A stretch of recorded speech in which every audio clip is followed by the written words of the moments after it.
Asavari this side. तो आज मैं पिछले वीडियो का एक्सटेंडेड वीडियो लेकर आई हूँ। मतलब मैंने पिछले वीडियो में काफ़ी बुक्स को इंट्रोड्यूस किया था, तो उसी का ये मेरा एक्सटेंडेड पार्ट है। तो इस वीडियो में मैं काफ़ी इंटरेस्टिंग बुक के साथ आई हूँ। तो मतलब काफ़ी ऐसी बुक है जो आपने पढ़ी नहीं होगी, जो आपने सुनी नहीं होगी, तो उसी का एक्सटेंडेड पार्ट में लेकर आई हूँ। तो एंड तक मेरे साथ बने रहिए। तो पहली बुक है चेतन भगत की रिवॉल्यूशन 2022। इस बुक में उन्होंने कंपैशन, पैशन, लव, फ्रेंडशिप इसी के बारे में बताया गया। मतलब कैसे हम फ्रेंडशिप से ज़्यादा हम कुछ और ज़्यादा बन जाते हैं, फ्रेंडशिप में एक्सपेक्टेशन बढ़ जाती है। कैसे मिडिल क्लास फैमिली का एक बच्चा अपनी लाइफ में अपने फ्रेंडशिप के जरिए आगे कुछ ऐसी गलत चीज़ें करता है जो उसे नहीं करनी होती, पर जब उसे रियलाइज़ होता है तब वो सभी चीज़ों को छोड़ने का तैयार हो जाता है। तो ये बुक एक्चुअली मैंने 2 दिन में कंप्लीट की। बुक आपको सभी एडिशन में मिल जाएगी, मतलब हिंदी, इंग्लिश, मराठी एडिशन में ये बुक अवेलेबल है। आप जो भी लैंग्वेज में कंफर्टेबल हो उस लैंग्वेज में आप इस बुक को पढ़ सकते हो। इस बुक को मैं रेटिंग 10 आउट ऑफ 10 ही देना चाहूँगी, क्योंकि ये बुक की कहानी काफ़ी अच्छी और इंटरेस्टिंग है। तो इसके लिंक मैंने डिस्क्रिप्शन में दे रखे हैं। आप जिस भी लैंग्वेज में इस बुक को एक्सप्लोर करना चाहते हो उस आप इस बुक को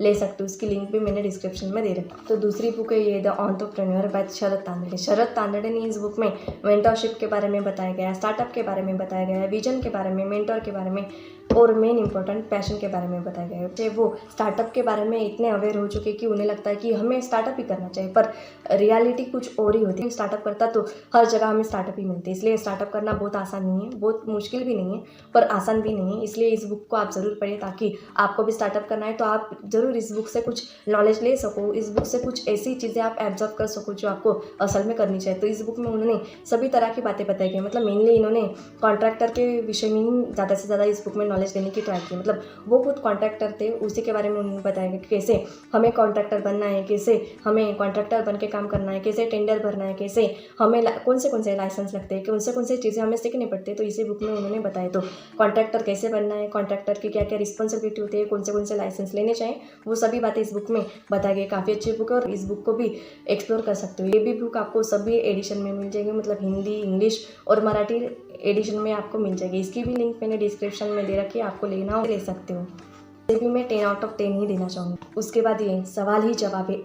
ऑनेस्टली स्पीकिंग मैंने इस बुक को सिर्फ मार्केटिंग स्ट्रैटेजी को समझने के लिए लिया था। मतलब मैं काफ़ी पैशनेट थी कि मुझे बिजनेस करना है, मुझे बिजनेस माइंडेड होना है, पर मुझे समझ नहीं आ रहा था कि मैं कैसे करूँ। तो मैंने ऑनेस्टली इसे सिर्फ मार्केटिंग स्ट्रैटेजी को समझने के लिए लिया था। तो ये बुक सच में प्राइस वर्थ है। मतलब इस बुक ने मुझे सभी तरह के जो भी मेरे डाउट्स है इस बुक ने पूरी तरह से सवाल में ही जवाब छुपे होते, बस देरी है तो हमें सवाल समझने की। तो इस बुक में उन्होंने बेसिकली लाइव एग्जाम्पल के जरिए लाइव डेमोस्ट्रेशन, प्रैक्टिकल डेमोस्ट्रेशन और फाइनेंशियली इंडिपेंडेंस के बारे में बताएं। कैसे आप फाइनेंशियली इंडिपेंडेंस हो सकते हो, बस आपको सवाल समझने की देरी है। मतलब आपकी जो भी प्रॉब्लम है उस प्रॉब्लम को समझने की देरी है और आपको स्मार्टली उस प्रॉब्लम के साथ टैकल करने की ज़रूरत है। तो इस बुक में वही सभी बातें बताई गई है। तो ये भी बुक आपको हिंदी, इंग्लिश और मराठी एडिशन में मिल जाएगी। इसकी भी लिंक मैंने डिस्क्रिप्शन में दे रखी है, तो आप वहाँ से एक्सप्लोर कर सकते हो। तो फोर्थ बुक है चाणक्य नीति। एक्चुअली हमारे हिस्टोरिकल कैरेक्टर है चंद्रगुप्त मौर्य, उनकी तरफ मैं काफ़ी पैशनेटिंग थी। मतलब उनकी कहानी सुनना, उनके बारे में जानकारी लेना मुझे काफ़ी पसंद था। तो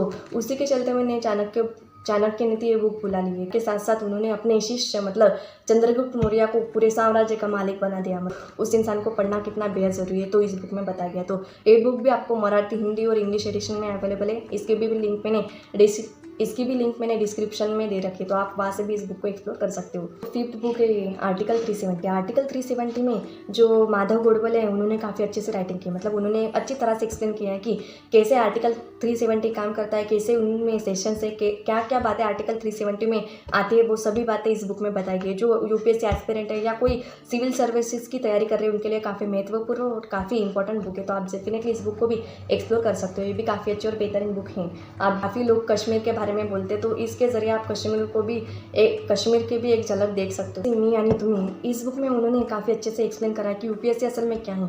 यूपीएससी की तरफ काफ़ी लोग फैसिनेट है, काफ़ी लोगों को लगता है कि हमको यूपीएससी ट्राई करना चाहिए, पर यूपीएससी असल में बहुत डिफिकल्ट चीज़ है, उसके लिए बहुत सारी मेहनत करनी पड़ती है। तो इस बुक में उन्होंने मतलब अंसार शेख ने उनकी खुद की कहानी बताई गई है कि कैसे उन्होंने स्ट्रगल किया, कैसे उनकी जर्नी थी, कैसे वो एट द एज ऑफ 21 में वो कलेक्टर बने, वो सभी बातें इस बुक में बताई गई है। साथ ही साथ यूपीएससी क्या है, यूपीएससी में ऐसी कौन सी सर्विसेज है, उन सब के बारे में इस बुक में बताया गया है। साथ ही साथ वो उनके स्ट्रगल, उनके नोट्स और प्रीलिम्स मेंस सब के बारे में इस बुक में बताया गया। आप डेफिनेटली इस बुक को एक्सप्लोर करो। इंस्पिरेशन की ज़रूरत सबको होती है, तो सबको ये बुक पढ़नी ही चाहिए।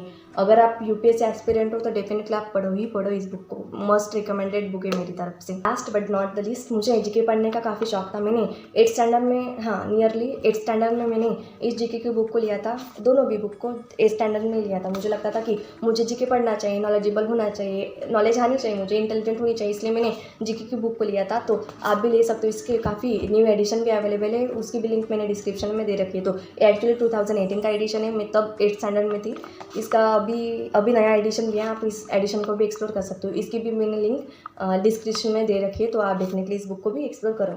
इस वीडियो में मैंने 8 बंच ऑफ बुक के बारे में बताया है जो मैंने पढ़ी है। असल में वो काफ़ी अच्छी और बेहतरीन बुक्स है, इसलिए मैंने आप सभी को रिकमेंड किए। तो इसके सभी के एडिशंस, सभी के Hindi, English, Marathi edition available है। आप पास मेरे डिस्क्रिप्शन में आपको मिल जाएंगे, आप पास से भी इस बुक को एक्सप्लोर कर सकते हो, खरीद सकते हो। तो अगले वीडियो में भी आपको ऐसे ही न्यू और अच्छी बुक आपके साथ प्रेजेंट करने वाली हूँ, तो वो भी आप वीडियो ज़रूर देखिए ताकि आपकी नॉलेज और भी ज़्यादा इनहेंस हो सके। तो